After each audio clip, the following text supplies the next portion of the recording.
Sobat Cibayas. Selamat datang di Kibaki Business School Podcast.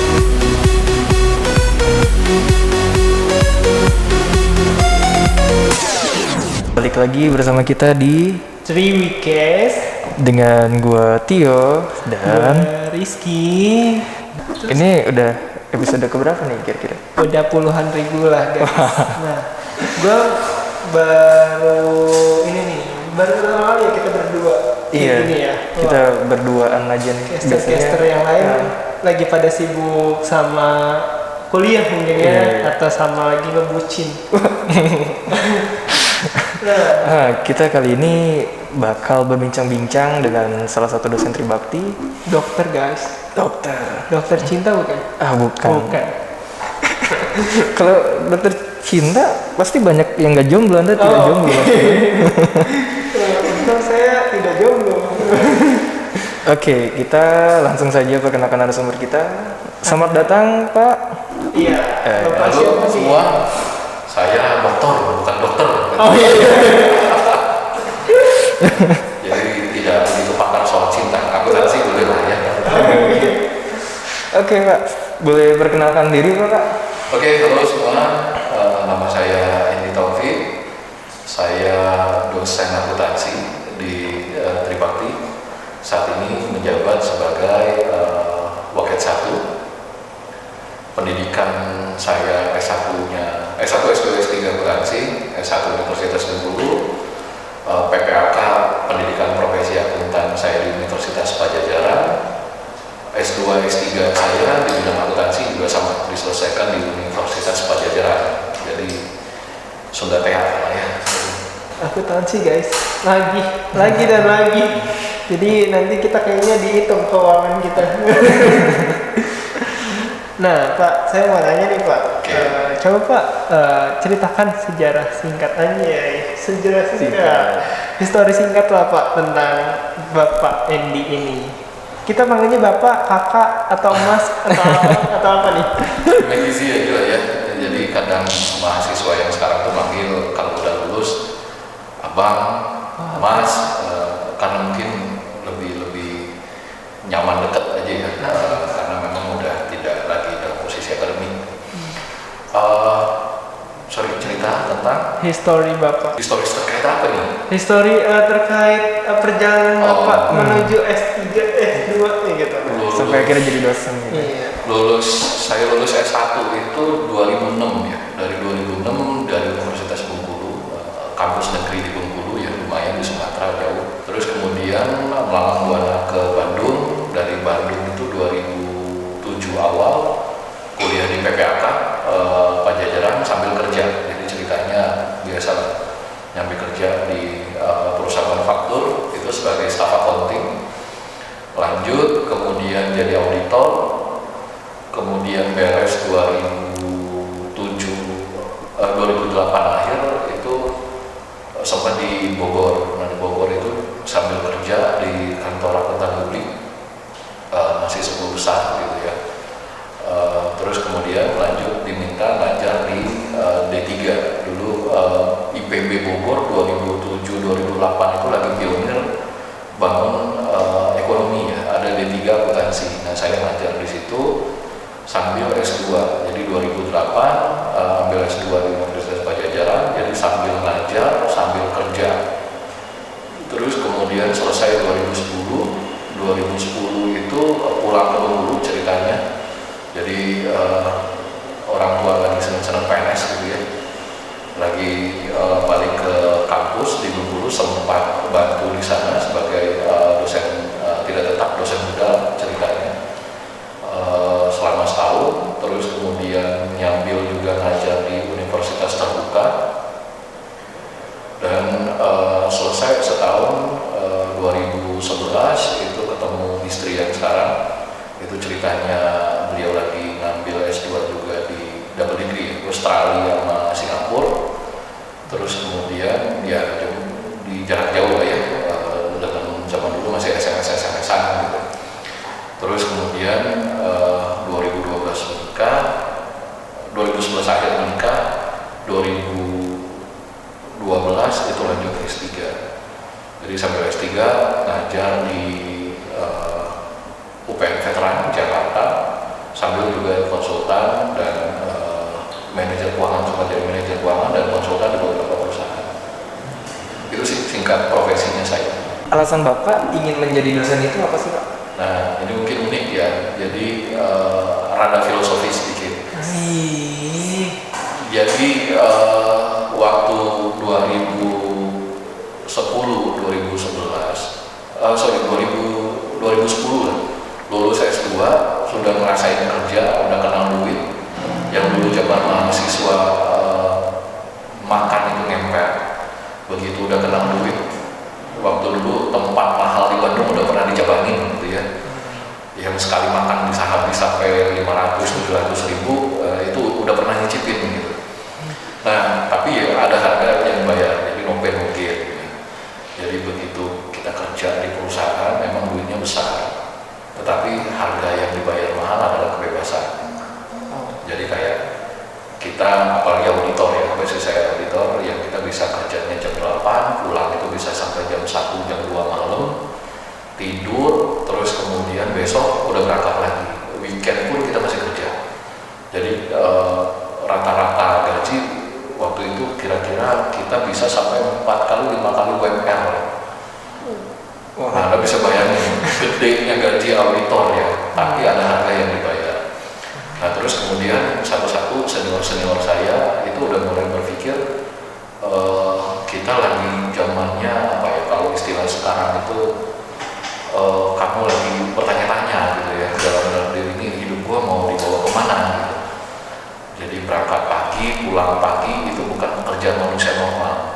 Nah, sehingga kita waktu itu sharing ada satu konsep namanya life work balance.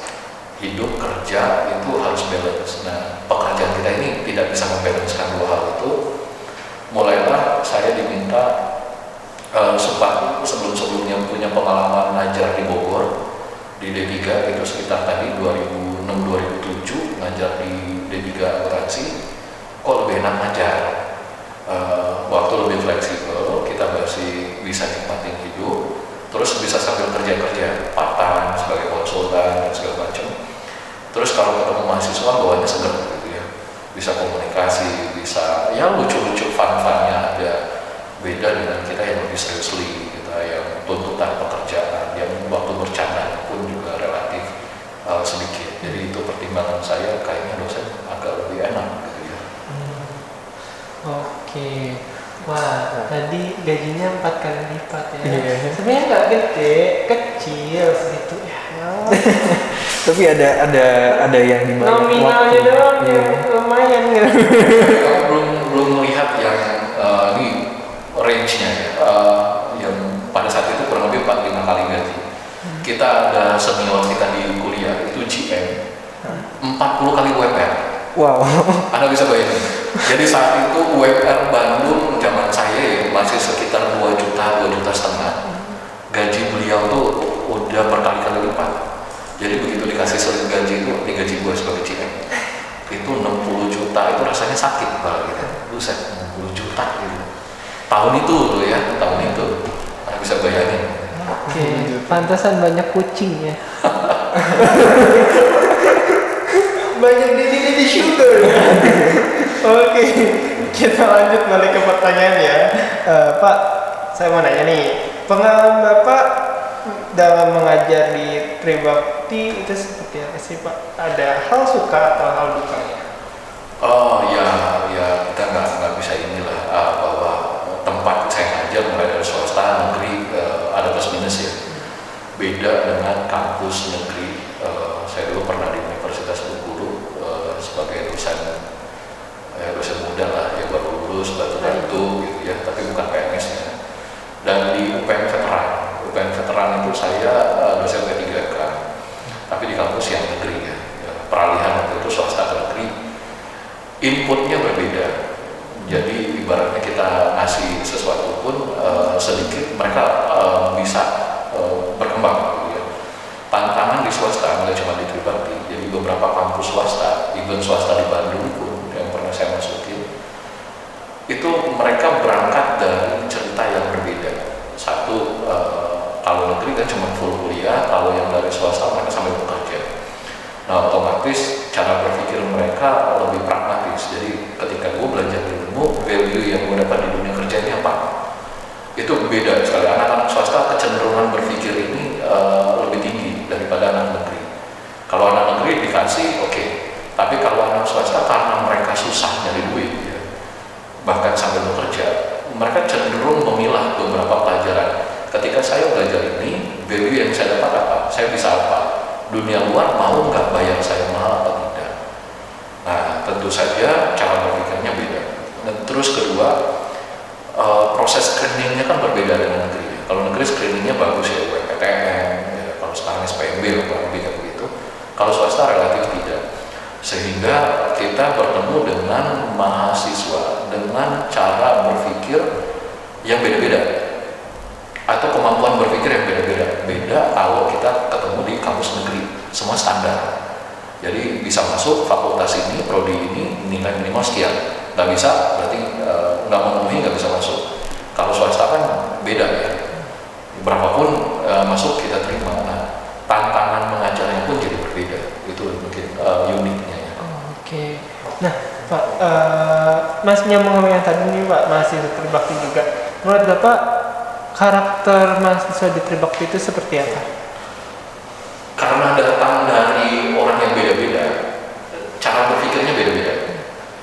Jadi ada mahasiswa Trisakti yang anak-anak yang terkait dengan suku tertentu, itu cara berpikirnya lebih komunal. Mereka kurang ini apa ya? Jadi kurang lebih lah mereka akan berpikir atau melakukan sesuatu yang lebih pragmatis. Itu balik lagi ke tadi yang pertama. Nah terus ada beberapa mahasiswa yang punya kecenderungan untuk serius belajar luar biasa. Yang lain itu santai, just for fun. Jadi kuliah ya udah seneng-seneng aja. Ketika tugas banyak, ya udah kerjakan mana yang bisa dikerjakan. Tapi kebanyakan sekarang ya saya perhatikan, mungkin karena pasca corona ya. Pasca corona kita diajak berpikir ekstra. Anak-anak sudah mulai berinisiatif untuk kita belajar apa lagi ya. Berdiskusi dengan dosen. Ada beberapa mahasiswa diskusi dengan saya terkait saham, cryptocurrency.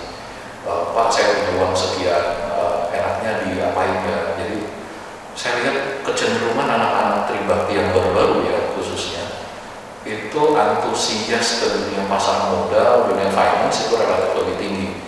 Nah, beberapa sekarang udah mulai ada digital marketing yang ini lagi kita coba fasilitasi. Nah, kecenderungan itu yang sekarang saya lihat di Trisakti udah mulai tumbuh sangat signifikan dibanding angkatan sebelumnya. Perbandingan kuliah online dengan kuliah offline menurut Bapak itu gimana sih Pak? Nah, ini memang jadi tantangan bagi mahasiswa, institusi, sama dosen.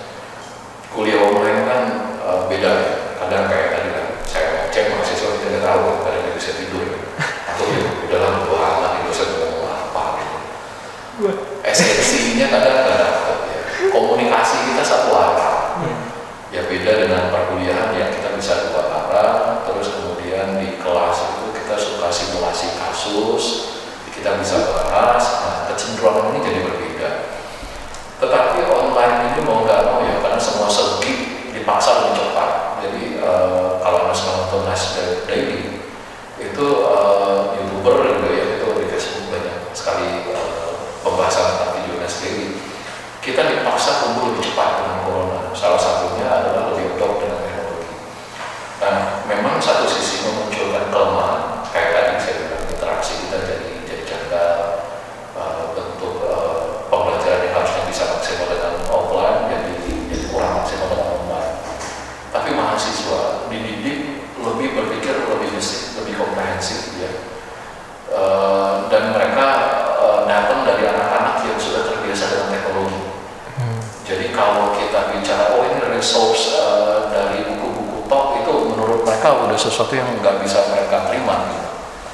Sehingga dampaknya adalah kita mesti mengkolaborasikan ya. Jadi mahasiswa ada dari buku, ada dari video, YouTube, bahkan saya gabung combine dari TikTok. Nah ini yang mungkin kita lihat antusiasme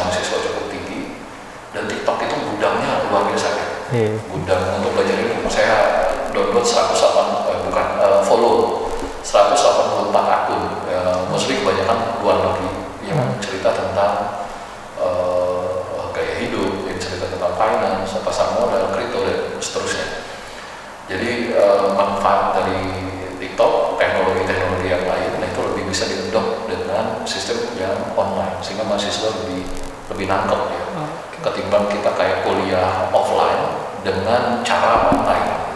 Itu perbedaan signifikan. Oke. Keren ya. Bentar lagi TikTok kayaknya bakal endorse kita deh. Ya, tapi gini, sekarang itu kita bisa belajar dari mana aja sih, tergantung Iya. tergantung kitanya juga, kayak dari TikTok, YouTube dan sebagainya macam Iya, itu. tergantung kepribadiannya lagi sih. Dia bisa Iya. audio visual ataupun hanya reading gitu. Betul. Oke. Oke. Nih, hal menarik apa sih Pak? Kan Bapak pasti pernah membimbing skripsi kan ya. Nah itu hal menarik apa yang Bapak alami saat membimbing skripsi di Tribakti Pak? Overall hampir sama ya, seperti membimbing dari kampus lain S1 S2. Cuma yang dibimbing saya punya pengalaman paling seru ya. Pertama kali masuk Tribakti itu 2018 membimbing mahasiswa akuntansi anak malam. Nah itu kebetulan menikah muda.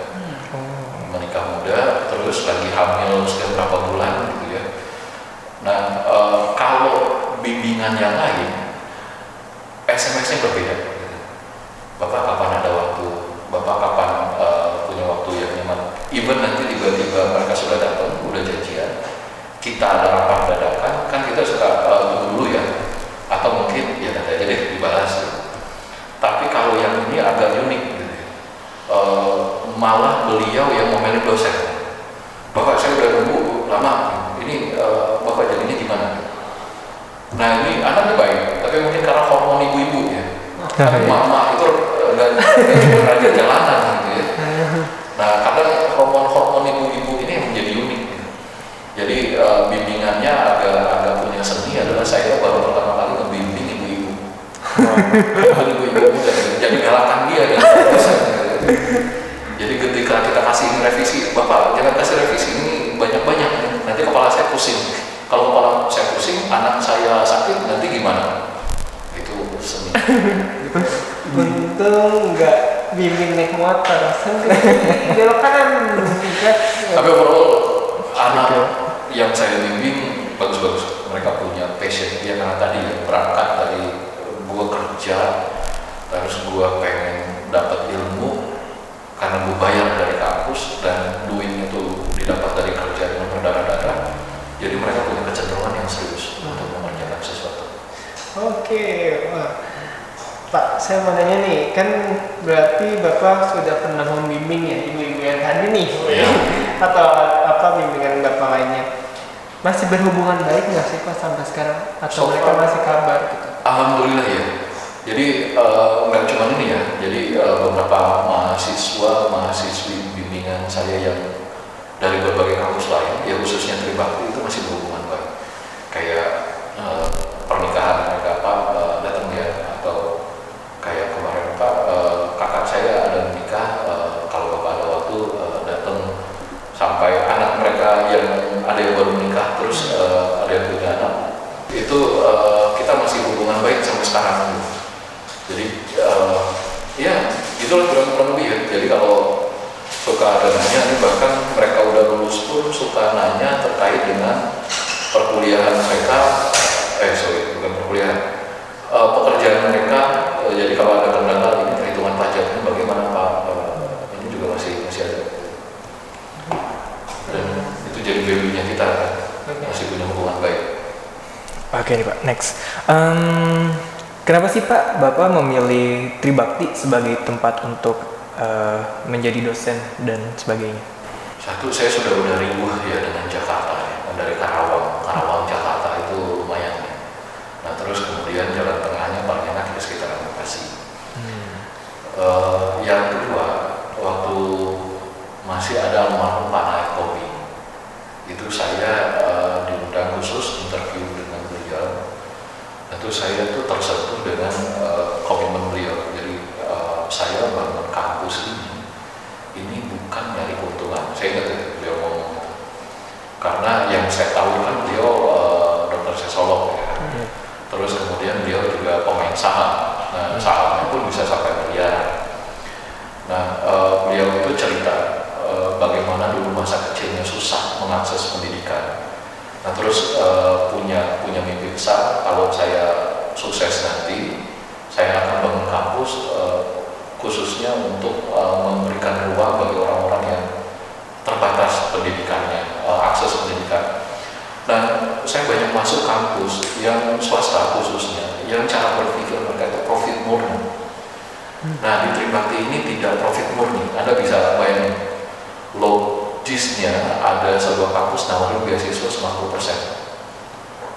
Itu secara profit oriented nggak masuk gitu ya. Tapi balik lagi, beliau berpikir bahwa ini adalah dharma saya.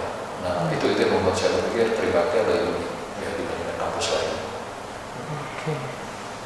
Jadi foto begitu luar biasa. Iya. Apakah ada hal menarik Pak saat sidang sebagai penguji? Ada beberapa kasus yang menarik ya terkait dengan kualitas dari skripsi mahasiswa. Nah, mereka lebih senang bicara tentang kasus di perusahaan, dan itu bikin knowledge baru buat saya. Saya udah sempat kantor di beberapa tempat, malah suka dapat pencerahan dari skripsi mahasiswa di Tribakti. Maksudnya mahasiswa malam itu datang dari perusahaan yang berbeda-beda. Dan mereka tuh punya karakteristik masalah yang berbeda juga. Nah, sebagai pengajar itu penting banget buat saya untuk nambah hasanah ilmu baru, pengetahuan baru. Dan itu saya dapatkan dari skripsi justru. Jadi ketika mereka bicara activity based costing, sebenarnya activity based costing nggak bisa diterapkan secara penuh pada perusahaan. Mereka jelaskan alasannya. Walaupun secara konsepnya oke, tapi ternyata ada beberapa hal yang tidak applicable. Nah, terus kemudian untuk sistem pengendalian internal basisnya, ya karena saya orang akuntansi ya, jadi saya nggak begitu paham kalau manajemen. Nah, singkat ceritanya adalah implementasi dari ilmu itu lebih banyak saya dapatkan justru ketika mahasiswa menyusun skripsi, dan itu maksudnya kebanyakan basisnya adalah dari perusahaan mereka, jadi knowledge-nya dapat bertambah. Itu yang serunya menurut saya. Pak, ada nggak sih hal yang dapat tekankan kepada mahasiswa Tribakti itu sendiri? Ya,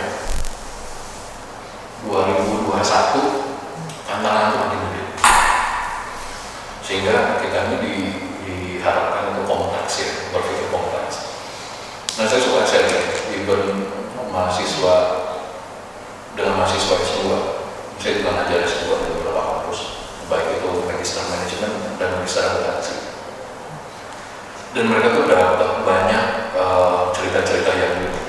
Singkat ceritanya adalah tantangan mereka tuh luar biasa. Jadi kalau mereka bilang, Pak, kalau boleh saya balik lagi ke zaman saya S1, ada banyak hal yang harusnya saya persiapkan dengan sangat baik. Nah, karena sekarang ini kami belajar itu udah relatif agak susah ya.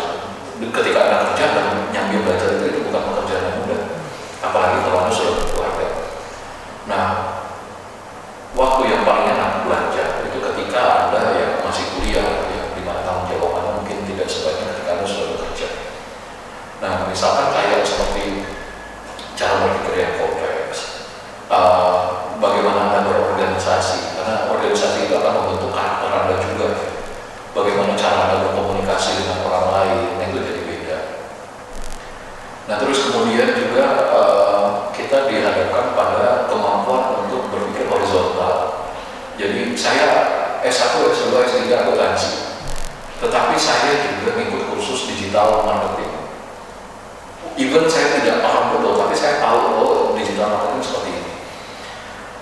Kemudian saya belajar juga public speaking, bahkan personal branding. Saya ambil kursusnya. Nah, ke mahasiswa saya juga bilang bahwa makin kesini tantangan kamu itu makin banyak, dan kamu bertemu dengan orang-orang hebat yang seringkali mereka itu datang dengan culture pendidikan yang beda-beda, tapi punya kemampuan yang kadang-kala beda dengan nature pendidikan mereka. Nah, kamu diharapkan punya kemampuan untuk ngimbangin itu, dan waktu yang paling tepat belajar adalah pada saat kamu mahasiswa, bukan pada saat kamu bekerja, karena waktunya udah susah. Jadi ketika misalkan, dan ini ngebantu banget, saya ngambil course tentang data scientist. Ada beberapa pekerjaan saya ternyata sebagai konsultan diminta untuk menganalisa transaksi. Ada juga misalnya teman saya bilang, sekarang itu marketing itu lebih banyak menganalisa justru dari TikTok. Anda bisa bayangin dari TikTok mana ada pelajarannya di situ? Pelajaran kita nggak ada apa. Kita analisa Instagram itu waktu kita analisa ini Instagram Tribakti, ini viewersnya dari mana, terus kemudian orang yang nonton kita umur berapa. Dalam konteks yang lebih complicated lagi itu namanya YouTube algoritma YouTube gitu ya. Jadi kita sampai menganalisa algoritma siapa orang-orang yang menonton YouTube, nonton Instagram kita atau nonton TikToknya kita. Kalau kita pengen beriklan kita harus sesuaikan dengan konten itu. Jadi balik lagi kita melihat bahwa ini tantangan ilmu ini yang harusnya bisa mahasiswa kita dorong sehingga mereka tuh tahu pelajaran kita itu gak cuma pelajaran kita di kuliah, tapi ada pelajaran lain yang juga bisa nomor wawasan kita. Harapan saya itu mahasiswa kita bisa mengimbangin itu. Baik, wah, ada pesan ya di balik pertanyaan tadi. Oke. Pak, mungkin Kak Tio ada pertanyaan? Jika Bapak disuruh memilih, lebih baik Bapak memilih mahasiswa pintar atau disiplin, Pak? Terus kenapa? Mahasiswa pintar atau disiplin, ya itu sama secara ininya adalah apakah orang yang hebat atau orang beratitude ya. Disiplin pasti dengan kebenaran. Pengalaman sebagai pekerja, pengalaman sebagai orang yang bekerja, pernah memimpin juga di satu company, saya merasa orang yang punya attitude disiplin itu lebih bagus daripada orang yang pintar. Kalau pintar kan tidak didukung dengan sikap yang baik dan sikap yang disiplin, itu pasti cenderung akan kalah dengan orang yang punya disiplin yang tinggi. Misalkan juga disiplin pembelajaran, kan kita nggak pernah dan nggak akan pernah bisa pintar dalam semua hal atau dalam semua ilmu. Akan berbeda dengan orang yang disiplin untuk selalu belajar dan berbagai ilmu yang baru. Itu pasti akan berbeda, hasilnya juga akan berbeda. Nah juga kalau saya pribadi yang prefer itu, jadi orang yang disiplin itu jauh lebih punya value, semangat belajarnya, semangat mengembangkan diri, terus patuh terhadap aturan, itu kita akan lebih oke daripada yang pintar saja. Aku disiplin. Oke Pak. Nah, jika Bapak dikritik nih sama mahasiswa ataupun sama teman Bapak, cara Bapak menanggulangi kritikan itu seperti apa, Pak? Nah, oke, ini pembicaraan sama kayak saya punya anak umur 7 tahun, pembicaraan kami tadi malam juga sama. Nah, saya ingin cerita sedikit bahwa saya pernah ambil kursus digital marketing yang mentornya adalah anak lulusan SMA. Anda bisa bayangin, saya sedang S3 saat itu. Nanya tentang digital marketing terus dibegoin. Bapak nggak tahu bego nih. Rasa egonya kayak bocah nih, gue sedang S3, ya lu cuma lulusan SMA. Nah, dan anaknya memang tidak terlalu senang kuliah kebetulan. Jadi ya dia pengen nyari duit itu dari digital saja, mengisi berbagai course. Ya. Nah, buat saya poin value-nya, saya nggak marah dibegoin anak lulusan SMA, karena kenyataannya emang bego. Gitu. Jadi kalau nggak tahu ya udah kasih tahu, ya. Orang kasih tahu dengan cara yang beda-beda. Poin view-nya, kalau ada orang yang lebih pintar dari kamu ngasih tahu ya udah terima aja. Kalau saya pribadi ya, apalagi anak-anak sekarang kan ada knowledge yang sangat bagus ya. Walaupun memang PR-nya sekarang itu memang attitude lagi. Tapi so far ketika kita diskusi di kelas mahasiswa, khususnya mahasiswa kelas pekerja, kelas yang bekerja, itu mereka dapat experience itu beda-beda dari masing-masing perusahaan yang mereka masuki. Nah tentu saja implementasi di dalam perkuliahan itu beda-beda. Dia bilang ketika kita menjelaskan sesuatu, mereka juga bilang Pak nggak begitu, gitu. Atau tidak selalu begitu di perusahaan kami, implementasinya berbeda. Nah sebagai seorang dosen ya Anda harus terbuka ya, bahwa Anda bukan manusia paling pintar dan yang terbaik ini kan dosen cuma fasilitator. Ya kita harus terima dengan dulu bahwa mahasiswa kita datang dengan cara berpikir yang lebih maju dan slow Pak, saya mau nanya nih, tapi lebih mendalam lagi gimana? Boleh nggak sih? Boleh ya. Kan tadi Bapak bilang Bapak sudah berkeluarga dan punya anak kan. Bagaimana cara Bapak time management Bapak antara keluarga dan juga pekerjaan Bapak? Oh, ya, ya. Saya punya anak yang baru satu, umurnya 7 tahun, itu lagi golden momennya banget ya, yang suka dibilangin dulu, sekarang di Tribakti papi jadi lebih sibuk. Kita punya rules-nya, jadi begitu pekerjaan di kantor selesai di kantor, di rumah ya udah di rumah. Jadi kalau sampai rumah ya itu momen, ya udah momennya dia punya. Kita suka ngobrol, cerita dia sekolah ngapain aja, cerita dia yang kelinci ngapain aja, ya udah kita dengerin. Nah kalau udah kerja, ya udah kerja. Kalau rumah, ya udah di rumah. Jadi itu aja cerita. Jadi fokus dengan dia. Wah, nanti akan aku coba. Tapi aku belum punya anak. Iya. Oke Pak, saya mau nanya nih Pak, kan tadi Bapak bilang Bapak juga ngambil kursus digital marketing, Ya, saham juga, main saham juga iya, ya. kripto juga iya. Nah itu sejak kapan sih Pak mulai main saham sama ngambil kursus itu? Saya main saham itu 2016 ya. Dan saya tahu, saya sering hitung-hitungan. Jadi cerita sedikit. Saya ngerasa bahwa finance, saya lebih senang finance daripada accounting ya. Lebih senang menghitung ya. Sampai ketemu passionnya itu 2019, saya ngerasa bahwa passion saya memang di saham. 2020 itu puncaknya saya untung gede sampai ratusan di saham. 2021, 2020 akhir saya main cryptocurrency. Terus kemudian saya sadar di 2019 bahwa dunia ini semakin lama semakin berkembang sehingga kita itu tidak sedang fokus hanya pada satu bidang. Nah, saya suka sampaikan ke mahasiswa ada satu buku yang benar-benar merubah mindset saya, namanya Range. Tulisannya ini kalau ada yang mahasiswa berarti minat itu saya bersedia pinjam. Jadi flashbacknya saya setiap bulan itu beli 4 buku di Gramedia. Jadi 2 buku tentang saham, 1 buku tentang pengembangan diri, 1 buku itu bebas. Saya senang untuk beli buku tentang perang karena saya dulu pernah pendidikannya di Pusdikes Angkatan Darat. Jadi kalau cerita-cerita perang, strategi tempur, saya senang. Oke. Jadi singkat ceritanya ada di buku Range itu dia bilang bahwa manusia sekarang pun nggak sadar kita itu sedang menggali lubang. Jadi kayak misalkan saya lulusan S1, S2, S3 accounting, saya dalami accounting. Terus kemudian ada orang yang lulusan manajemen SDM, dia menggali terus di SDM. Tapi problemnya adalah kita tidak pernah berpikir antara lubang yang satu dengan lubang yang lain itu harusnya saling terkoneksi. We not build a door, ya kita nggak bangun satu titik dan kita digging terus ya, kita menggali terus. Terus koneksinya ini kapan? Gitu.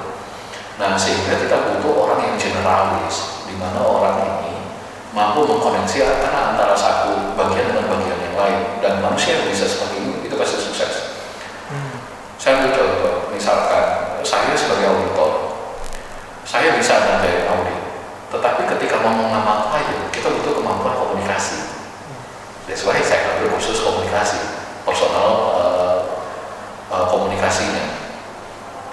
Terus kemudian bahwa ketika kamu berada dalam satu titik tertentu, kamu akan berpikir bahwa kamu adalah brand. Jadi ketika nanti saya tanya, kamu kenal Tio nggak pada orang lain? Oh Tio, yang mana nih Pak? Yang bandel itu? Atau mungkin si Adit yang baik itu? Atau siapapun lah? Atau mungkin Rizky yang semangat gitu ya misalnya. Jadi baik, buruk, cerewet, semangat itu adalah brandnya kita. Ada orang yang serius membangun brand, ada orang yang tidak. Nah, saya pikir ini penting. Jadi saya ambil kursus personal branding. Terus kemudian ketika kita berhadapan di zona online ini dengan dunia maya, kamu punya jasa apapun, kamu harus mengenalkan ke khalayak di dunia maya. Dan sebab kita butuh digital marketing. Jadi semua aspek hidup kita interaksi sama berbagai orang, dengan berbagai culture, dengan berbagai disiplin ilmu. Kamu nggak perlu tahu banget, tapi minimal kamu paham gitu. Nah itu akan membangun kesuksesan kamu. Jadi saya pikir itu poin hal yang harus kita tanamkan di diri kita ya. Jadi selalu belajar, nggak cuma pada satu ilmu, jadi berkembang terus. Wah, banyak buku juga yang Bapak baca ya. Oke, yang terakhir nih Pak untuk sesi menutup. Ada pesan nggak untuk mahasiswa Tribakti dan juga siswa-siswi yang lagi bingung nih untuk mencari kampus gitu? Oke, ya di Tribakti kita benar-benar serius berbenah. Jadi akuntansi kita lagi membangun kerjasama dengan beberapa pihak. Terakhir kita dengan Zahir. Nah ini di kita bagian keuangan, bagian manajemen.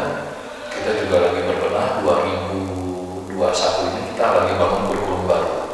Yang kita harapkan ini benar-benar menjadi value added banget mahasiswa kita ketika mereka lulus.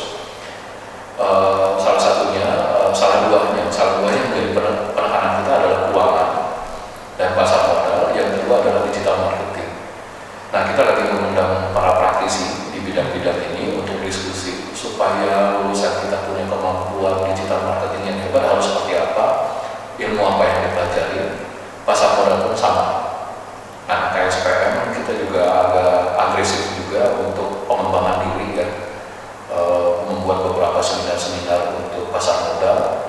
Nah kita juga lagi serius menjajakan membangun knowledge technical analisis, fundamental analisis dan sebagainya. Nah ini jadi value lulusan kita. Nah saya berharap bahwa Tribakti akan punya core kompetensi unggulan di bidang itu, dan tren-tren digital marketing, tren pasar modal ini tren yang lagi bertumbuh sekarang ya. 2020 ini lagi trennya luar biasa. Dan saya pikir kalau mahasiswa atau siswa SMA bingung mau ngapain, ingin tertarik mengembangkan kemampuan digital branding, digital marketing, ingin mengembangkan kemampuan akuntansi keuangan dan bermain pasar modal, nah mereka bisa datang mengembangkan diri di Tribakti. Wah, tuh guys, jadi jangan salah ya memilih kampus. Di kampus Tribakti kalian juga bisa langsung praktek juga ya kan? Jadi ada namanya komunitas studi pasar modal, salah satu UKM unit kegiatan mahasiswa dari Tribakti itu sendiri. Dan juga di Tribakti bukan hanya mengajar ilmu tapi praktik juga. Tuh. Jadi untuk sobat Tribayers yang bingung mencari kampus dan untuk biaya, pasti kalau kampus tuh mahal ya. Nah, kita ada solusinya di Tribakti, yaitu ada beasiswa. Jadi beasiswa di Tribakti itu ada banyak banget, ada yayasan, Dikti, dan juga Pemprov Jabar. Buat kalian nih yang punya kartu KIP ataupun belum punya kartu KIP dan ingin banget punya kartu KIP, bisa banget ajuin ke kampus Tribakti. Nanti kampus Tribakti akan mengurusnya. Iya nggak Kak Tio? Dan untuk beasiswa KIP kuliah ini, selain kalian bisa kuliah gratis di Tribakti ini, kalian juga bakal dapat uang saku. Nah, uang sakunya itu sebesar 700.000. Lumayan kan? Lumayan. Selain kalian kuliah, kalian juga dibayar buat kuliah gitu. Iya. Jadi untuk kalian yang masih bingung tempat kuliah di mana, ayo datang ke Tribakti di Jalan Teguh Marcut Mutia nomor 24 Bekasi Timur. Kalau nggak tahu langsung call ya, atau DM ke IG Tribakti Podcast. Tribakti_podcast. Iya. Jadi ayo buruan datang ke Tribakti dan rasakan bagaimana jadi mahasiswa. Oke, itu aja dari kita hari ini ya. Iya, kita udah banyak bertemu dengan dosen-dosen keren gitu, berarti pasti seru lah kuliah di sini tuh. Iya. See you next time, share episode berikutnya ya guys. Jangan lupa like and share ke teman-teman kalian. Di podcast kami ini sangatlah banyak pengalaman, banyak juga cerita-cerita dari dosen, mahasiswa, dan juga praktisi ataupun narasumber-narasumber yang emang bagus gitu kan. Oke, itu aja dari kami. See you next time and bye-bye.